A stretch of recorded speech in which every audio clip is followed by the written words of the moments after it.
The Capitol dome loomed against the pale blue sky, still quiet before the morning bustle. Karoline Leavitt, 27, sat alone in her office on the west side of the Eisenhower Executive Office building. It was just past 5 a.m. The city still slept, but she had already been awake for hours, reviewing policy briefs, writing statements, preparing for yet another high-stakes media appearance. That's when her encrypted phone buzzed. She blinked. Nobody texted her this early, not unless it was urgent. A single message lit up her screen. Withdraw your statement on federal funding or consequences will follow. Consider your future. 44th. Karoline froze. 44! She knew exactly what that meant. Barack Obama, the 44th President of the United States. And the message wasn't vague. It was a direct warning, a threat. But why now? The previous night, Karoline had gone viral for criticizing a series of quiet Democratic-led initiatives to reintroduce federal grants to political nonprofits with partisan affiliations. On Fox, she'd called it a corruption pipeline, masked as community aid. Her clip had racked up over 10 million views in under 12 hours. She narrowed her eyes, her breath still. It wasn't just her words that had triggered someone. It was the effect. The narrative was slipping from their control, and she was the one swinging the sledgehammer. Leaning back in her chair, she didn't reach for her aid. She didn't panic. Instead, she opened a secure memo file and wrote down the exact message, timestamp, and all. Then she saved a screenshot and sent it to her private legal advisor. "Let them know I received this," she typed, "and I'm not backing down." A knock came at her door. It was Scott, her comms director. "We've got CNN at 8 and Fox at noon.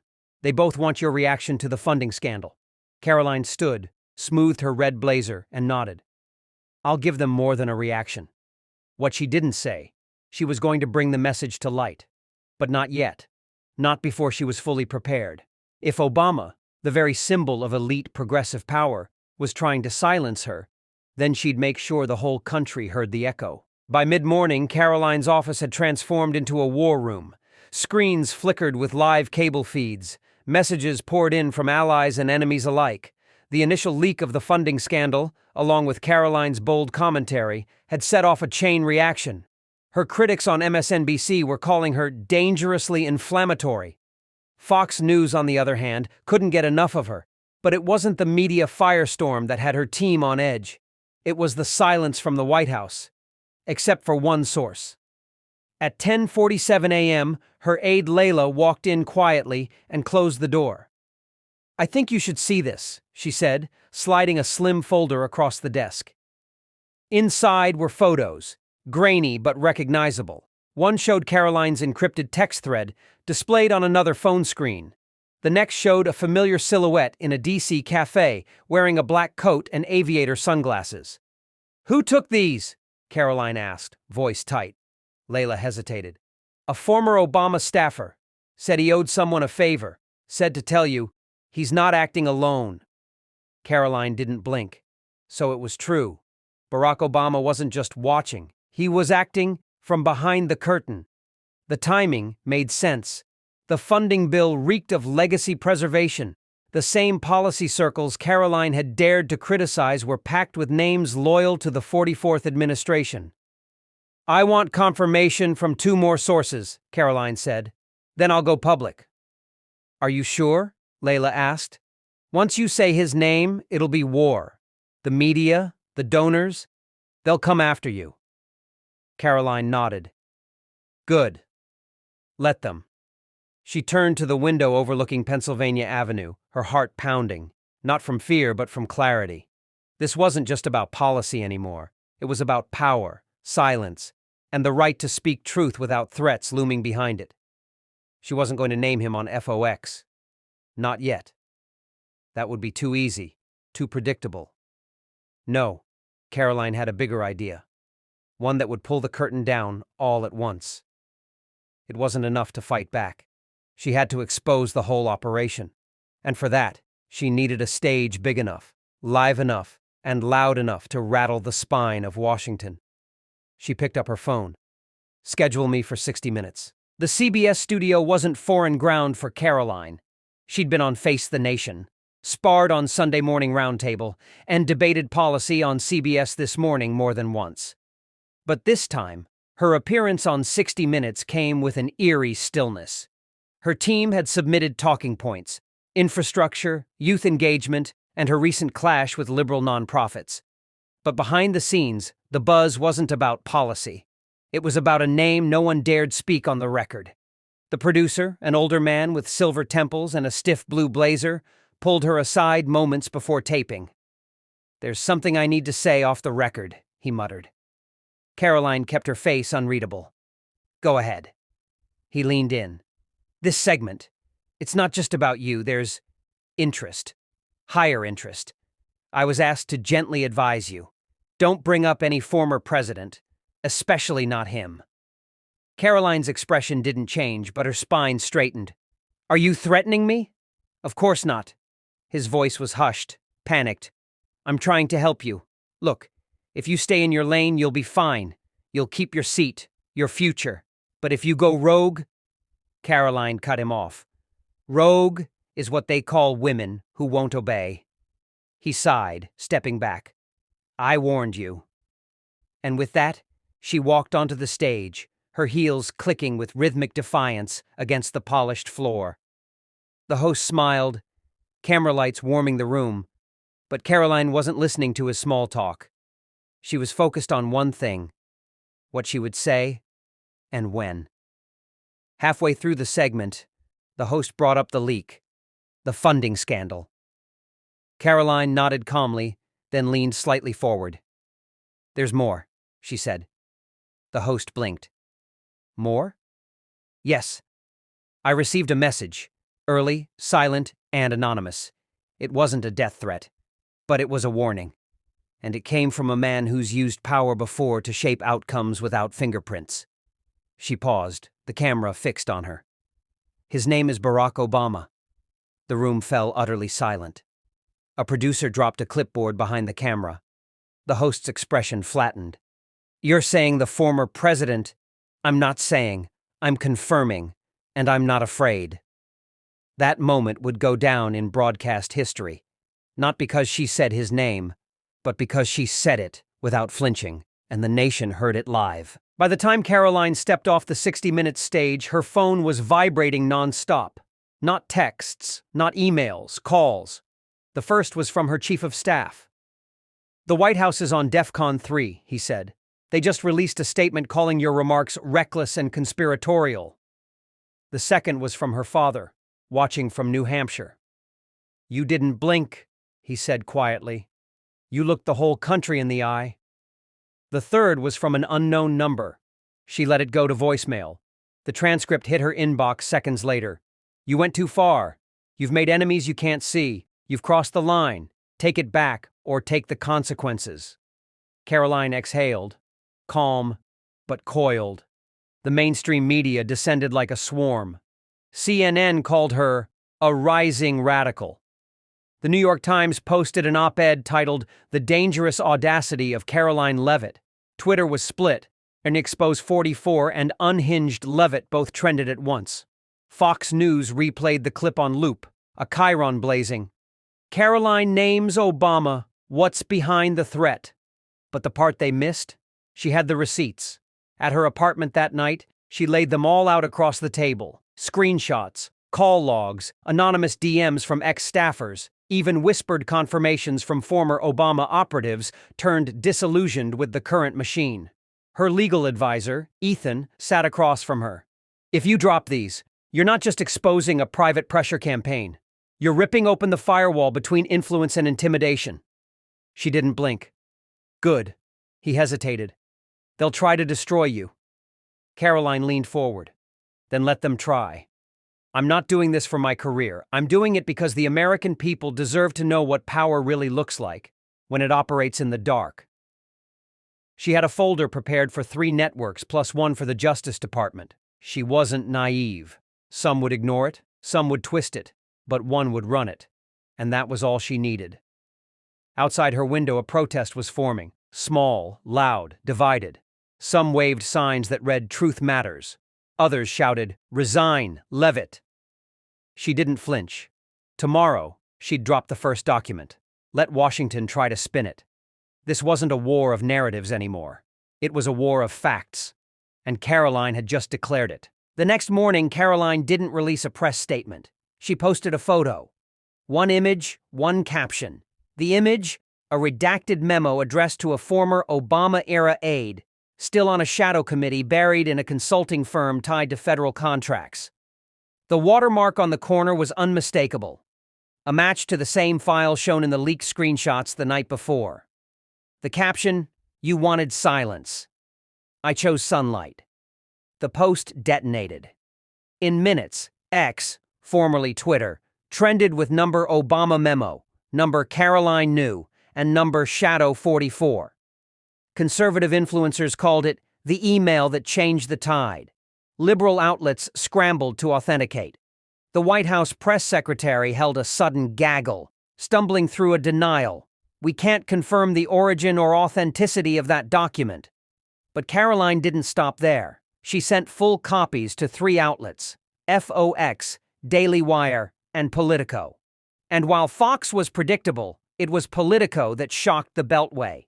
Their headline, "Former Obama advisors still steering policy, Leavitt's leak raises new questions." Inside, Politico cautiously dissected the memo. The language matched prior interagency communications. The names, though blacked out, traced to known figures with White House visitor logs as recent as last month. Even the metadata lined up. And in the corner of the file, a digital signature. Faint, but real. The press couldn't look away. MSNBC tried to bury it, but by noon, even CNN was forced to discuss it. The panel split. "It's reckless. But if it's real, this is huge. Is Obama running a shadow government?" one guest asked. The anchor cut to commercial. Meanwhile, Karoline held a silent press conference. She stood before a podium, her American flag pinned straight, the silver cross on her collar glinting. She didn't take questions. She read the Constitution. Only one clause. "No person shall hold any office unless duly elected or appointed by the authority of law." Then she walked off. It wasn't just a scandal anymore. It was a constitutional crisis. And Karoline had lit the match.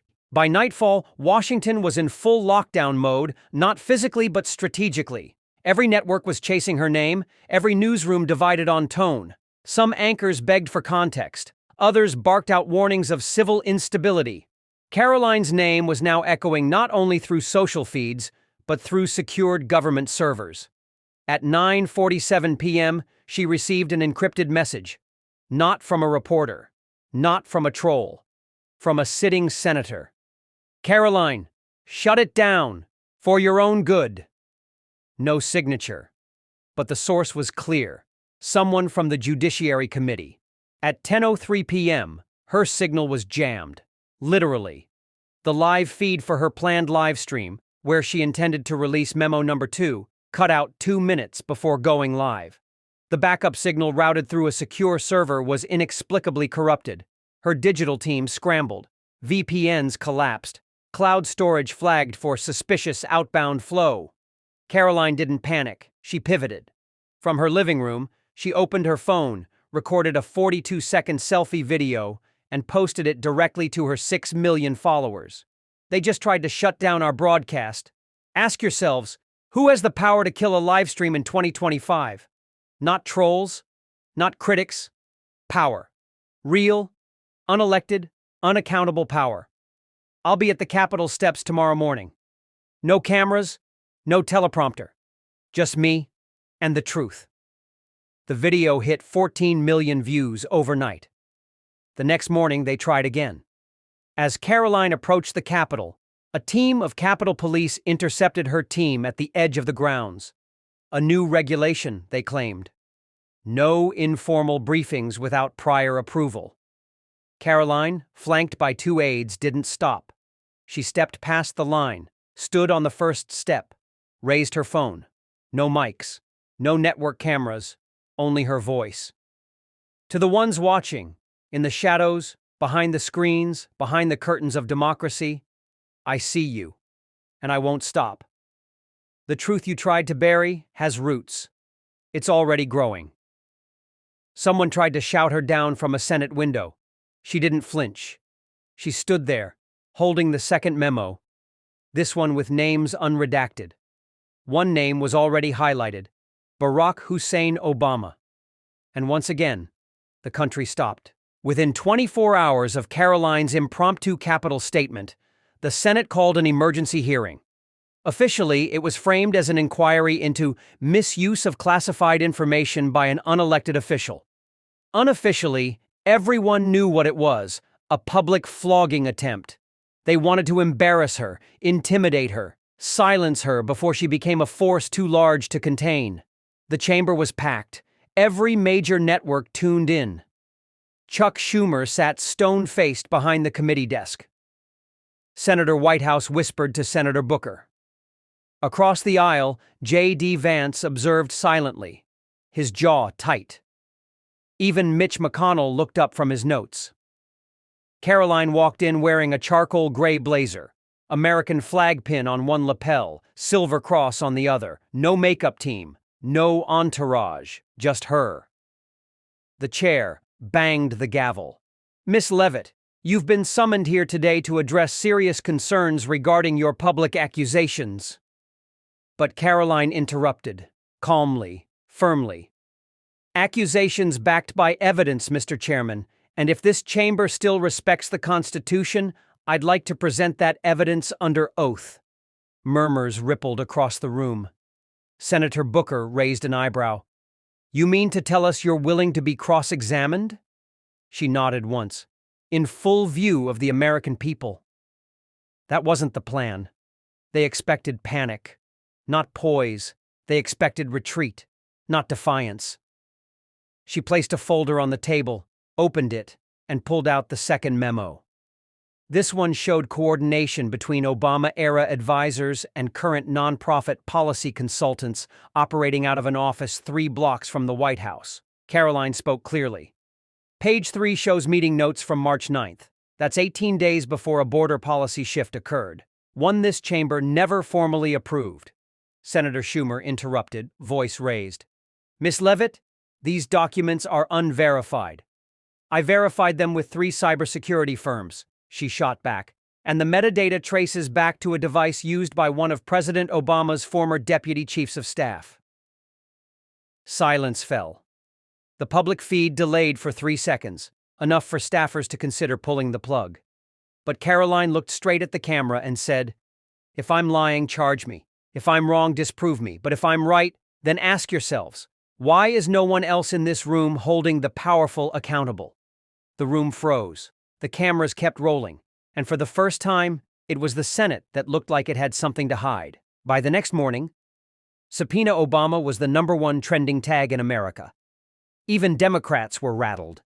The footage of Karoline standing alone before the Senate, staring down senior lawmakers with unflinching resolve, played on every loop. On Fox as a declaration of truth, on CNN with caution, and on MSNBC with a level of unease no one could disguise. But what came next, no one saw coming. A sitting Democrat, Senator Elijah Freeman from Michigan, a former Obama campaign strategist turned moderate lawmaker, stepped up to the podium at a local town hall and said 3 words that sent a political earthquake through Washington. Karoline was right. Gasps rippled through the small auditorium. Reporters whipped out their phones.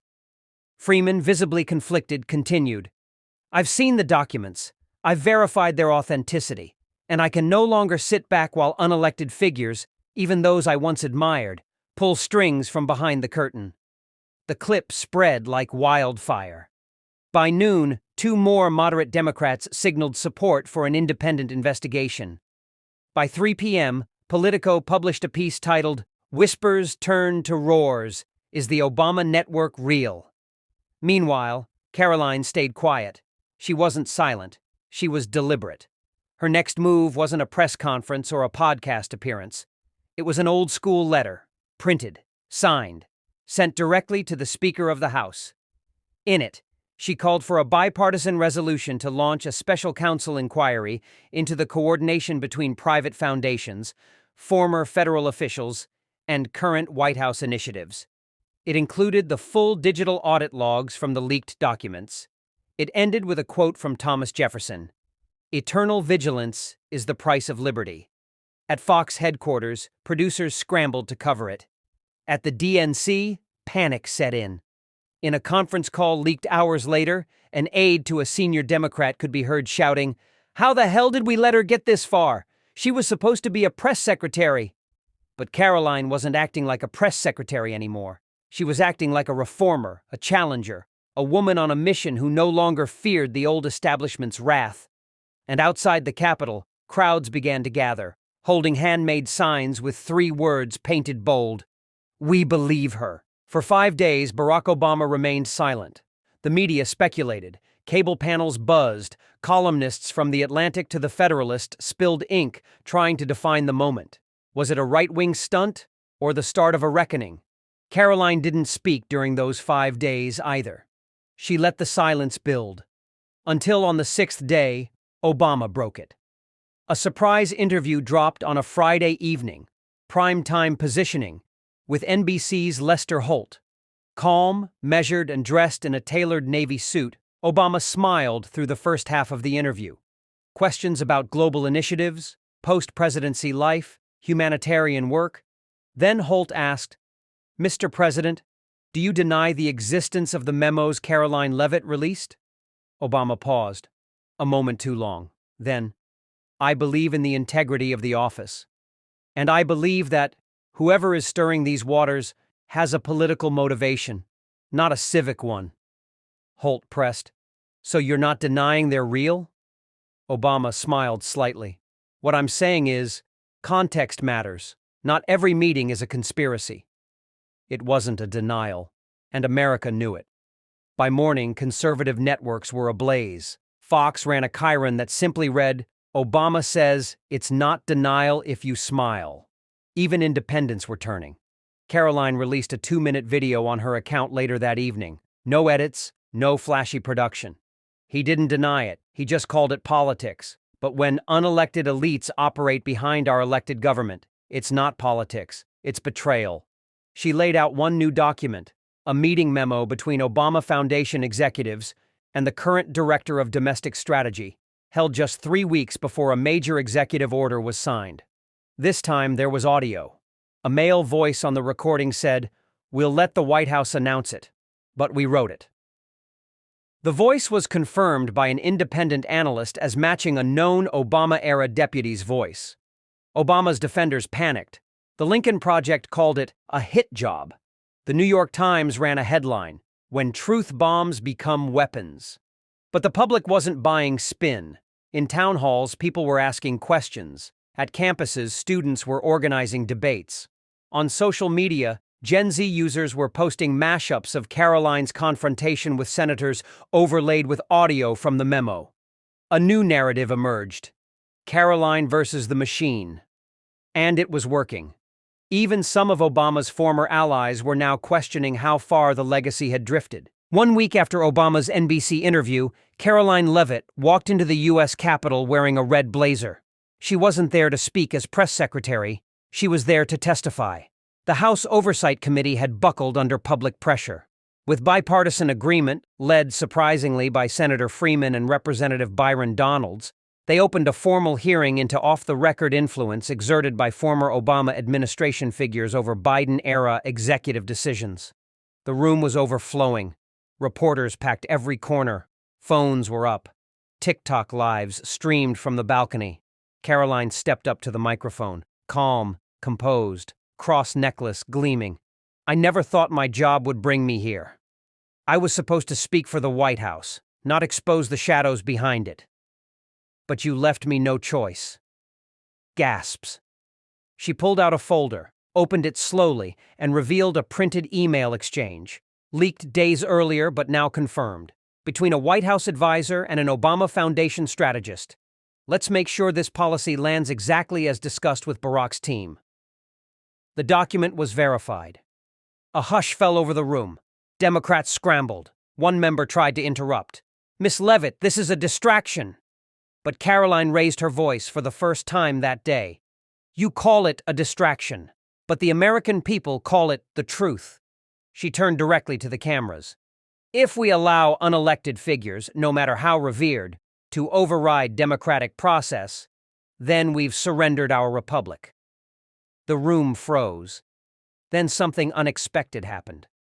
A Republican congressman from Utah, not known for fiery speeches, stood and said, "I was skeptical of Miss Leavitt, but today I stand corrected, and I stand with her." Applause broke out. Not the usual polite claps. Thunder. Even some Democrats sat in silence, stunned. The hearing was suspended due to the crowd reaction, but the moment had already gone viral. On X, the clip hit 30 million views in 5 hours. The phrase, "You left me no choice," trended for 2 days. By evening, a full congressional inquiry was underway. Polls shifted. Independents surged in support of Karoline's call for structural accountability. Obama issued a second statement, carefully worded, muted. It wasn't enough. Karoline walked out of the Capitol not as a press secretary, but as a movement. She turned to the cameras once more and said, "This fight's not about left or right, it's about light and dark, and I won't back down." America didn't either. In a political landscape often clouded by partisanship and performance, Karoline Leavitt didn't just speak. She exposed. She stepped onto the stage as a White House press secretary, but walked off as something far more powerful, a symbol of generational defiance against institutional shadows. Her confrontation with Barack Obama didn't hinge on insults or partisanship. It was about truth, transparency, and the American people's right to know who truly pulls the strings behind closed doors. What began as a whispered threat ended as a national reckoning. Karoline didn't flinch when confronted by power. She stood taller. And in doing so, she reminded an entire nation that courage isn't inherited. It's chosen, not once, but every time you stand, speak, and refuse to back down.